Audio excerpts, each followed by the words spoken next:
বন্ধুরা, আমাদের অর্ধেক রোগীরাই নিজেদের ওজন নিয়ে খুব চিন্তিত। আদর্শ ওজন ক্যালকুলেশন করার বেশ কয়েকটা মেথড আছে, তবে এখানে আমি একটা সবচেয়ে সহজ এবং জনপ্রিয় মেথড শেখাবো। এই মেথডটিকে বলা হয় ব্রুকস ইন্ডেক্স। আসুন দেখি কিভাবে আপনার আদর্শ ওজন আপনি নিজেই বের করতে পারবেন। প্রথমে অঙ্কটা বুঝুন।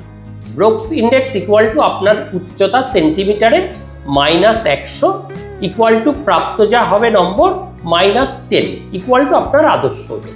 এই হচ্ছে গল্পটা। এবার তাহলে আপনাদের একটু অঙ্কটা করে শেখাই, তাহলে বুঝতে পারবেন।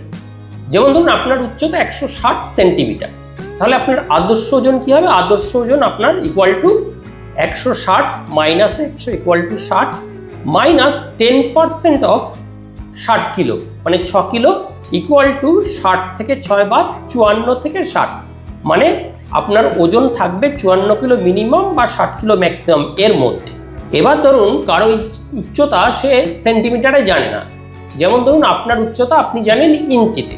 যদি আপনার উচ্চতা হয় 5 ফুট 4 ইঞ্চি, তাহলে আপনি কি করবেন? এক্ষেত্রে 12 ইঞ্চিতে 1 ফুট এটা ধরবেন, তাহলে 12 × 5 + 4 ইকুয়াল টু 64 ইঞ্চি। এটাকে 2.54 2.54 দিয়ে গুণ করলে সেটা হয়ে যাবে সেন্টিমিটার। তাহলে 64 × 2.54 ইকুয়াল টু 162.56 সেন্টিমিটার। তাহলে 5 ফুট 4 ইঞ্চি উচ্চতার একজনের আদর্শ ওজন হবে এই 162.56 - 100 ইকুয়াল টু 162.56, এর আবার 10% বের করতে হবে ইকুয়াল টু 6.25।